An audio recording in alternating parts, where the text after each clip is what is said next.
हरिओम प्रणाम जी। ओम श्री गणेशाय नमः। ओम श्री सरस्वत्यै नमः। ओम श्री गुरुभ्यो नमः। ओम समस्त जन कल्याणे निरतं करुणामयं नमामि चिन्मयं देवं सद्गुरुं ब्रह्म विद्वरं सद्गुरुं ब्रह्म विद्वरम। और एक कहानी हिंदी की किताब में यह पाठ पढ़ा था मैंने। छोटा सा था, 2-3 पन्नों का होगा पाठ, लेकिन वो बात अभी तक मुझे याद रह गई।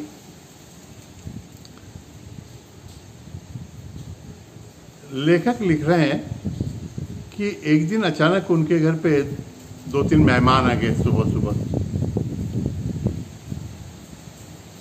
तो स्नान की अरेंजमेंट करनी थी, तो उनके बाथरूम में जो था, बड़ा बाथरूम था, लेकिन उसमें मेहमान लोग चले गए, तो ये हमारे लेखक को बाहर स्नान करना पड़ा। एक बाल्टी, छोटी सी बाल्टी लेके गए, छोटा सा लोटा था।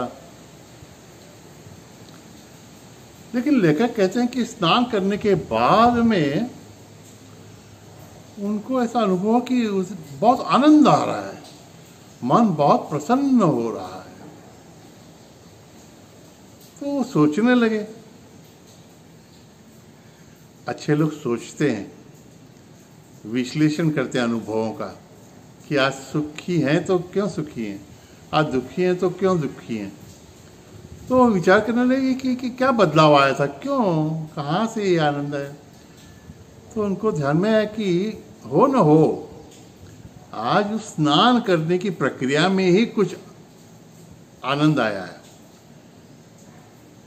तो ध्यान में आया उनको कि आज लोटा हमेशा की बजाय छोटा था, जरा हमेशा की जितना नहीं था उसके बजाय छोटा था। तो उससे क्या हुआ, बोले बहुत बार वो लोटा भर के पानी लेना पड़ा बदन पे, तो स्नान धीरे धीरे हुआ। स्नान की प्रक्रिया लंबी हो गई, मैं स्नान में ज़्यादा इन्वॉल्व हो गया, मेरा ध्यान ज़्यादा स्नान में लगा, ध्यान उधर लग गया, मन स्नान में एकाग्र हो गया। तो हमें पता है कि एकाग्रता बढ़ती है, मन के विक्षेप कम हो जाते हैं। तो मन की विक्षेपिता को दूर, विक्षेप मन के दूर हो गए, माने ही शांति है। मन का बहकना ही तो अशांति है, और अशांतस्य कुतः सुखम। लेखक ने बात इतनी ही कही, उस पर थोड़ा सा मैंने भी चिंतन किया कि what is the essence of this story. तो ध्यान में आया कि बहुत बार जीवन में हम ये सब काम जो करते रहते हैं, बहुत मैकेनिकली करते हैं या यंत्रवत करते रहते हैं, उसमें हमारा ध्यान ही नहीं रहता, एकाग्र नहीं हो पाते हम। और एकाग्र नहीं होते तो उस प्रक्रिया का, उस काम का आनंद नहीं ले पाते। हमारे गुरुदेव कहते हैं कि your mind should be where your hands and legs are.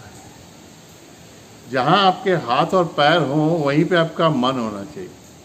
तो काम भी अच्छा होता है, काम में आपकी इन्वॉल्वमेंट बढ़ती है, और आपको आनंद भी आता है। तो हर एक काम को करते जल्दीबाजी में कोई भी काम निपटाना नहीं चाहिए। रोजमर्रा का काम है भोजन करना, उसमें भी हम पता नहीं क्या क्या करते रहते हैं। खाना खाते समय टीवी चालू रहेगा, मोबाइल पड़ा रहेगा, 4 लोग चर्चा करते रहते हैं। और कई बार तो मेरा ऐसा हो जाता था कि भोजन कौन सा, कि आज सब्जी कौन सी बनी थी, 4 घंटे पहले भोजन किया, वो भी मुझे ध्यान में नहीं आता था। अभी भी कभी कभी हो जाता है, क्योंकि उसमें ज़्यादा इन्वॉल्व नहीं होता मैं। लेकिन फिर खाने का आनंद नहीं ले पाते हम। कहीं पे यात्रा कर रहे हैं ट्रेन में, अच्छा एक खाने पे और बात ध्यान में आई, कि किसी ने कहा, एक संत ने अच्छी बात कही कि भाई खाना आपको, भोजन आपको उस दिन का आपकी पसंद का नहीं है, तो मन उसमें नहीं लग रहा है, तो एक काम कीजिए, आप भोजन को 32 बार चबाइए, तो साइंस की दृष्टि से भी अच्छा है, और उसमें भी मन नहीं लगता होगा, आपका मन नहीं लगता होगा, तो हरे राम राम राम हरे हरे, हरे कृष्ण कृष्ण कृष्ण हरे हरे, ये मंत्र बोलिए। ये 32 बार, इस 32 अक्षर हैं इसमें, तो आप मन में ये मंत्र बोलते बोलते भोजन चबाएंगे तो महामंत्र भी हो जाएगा, भोजन भी हो जाएगा, और आनंद भी आपको आ जाएगा। आपकी इन्वॉल्वमेंट भोजन में अगर नहीं हो पा रही है तो नाम में हो जाएगी। और एक बात मैंने ऑब्जर्व की है कि हम लोग ट्रेन में बैठे रहते हैं ना, तो देखते, और बचपन से आदत रहती कि खिड़की पकड़नी है हमको बाहर देखने के लिए। हम देखते तो है बाहर, लेकिन हमारा मन अंदर ही कुछ सोचता रहता है, बाहर के दृश्य का हम आनंद ही नहीं ले पाते। अगर बाहर देखते रहें, दृश्य का आनंद लेते रहें, तो 4 घंटे क्या, 8 घंटे क्या, 4 दिन का सफर भी आह्लाददायक हो जाता है, थकान नहीं आती उसमें। हम लोग उसको छोड़ के सामने वाली सीट पे जो बैठा हुआ उससे बात करते रहते हैं या ऊँघते रहते हैं, मूंगफली खाने में इंटरेस्ट रखते है ना। तो हर अनुभव का विश्लेषण करना, उसे छोटे छोटे पार्ट्स में उसका बंटवारा करना है हमको, और हर एक क्षण धीरे धीरे जीना है, उस काम में इन्वॉल्व होते हुए। इस ट्रेन की यात्रा से ध्यान में आया एक वाक्य, बहुत अच्छा है। मंजिल तक पहुंचने की विवंचना में, माने लक्ष्य तक पहुंचने की चिंता में, हम हमारी यात्रा का आनंद ही लेना भूल जाते हैं। मस्त बात है ना। अरे जीवन जी रहे हैं तो ये जो क्षण हमारे पास है ये वापस नहीं आने वाले हैं। मैंने कई घरों में देखा है, उनके छोटा बच्चा पहली बार कब चला ये भी उनको मालूम नहीं है। वो छोटे बच्चे ने पापा कभी बोला वो भी उनको मालूम नहीं है। ये क्षण वापस थोड़ी आने वाले हैं। छोटे से लेख में, 2-3 पन्ने के लेख में कितना बड़ा तत्व ज्ञान सिखा गए वो, है ना।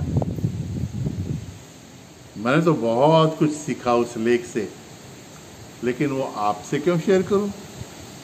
आपने क्या सीखा, आपने क्या बोध लिया? अगर कुछ बोध लिया है तो आप कमेंट में हिंदी में, मराठी में, अंग्रेजी में, जैसे भी लिखना चाहें वो लिखिए। बाकी आपके हरिओम प्रणाम तो मुझे लाइक्स में मिल रहे हैं। आपने लाइक का बटन लगाया, दबा दिया, आई लाइक इट, बस। हरिओम तत्सत, नारायण नारायण, हरिओम।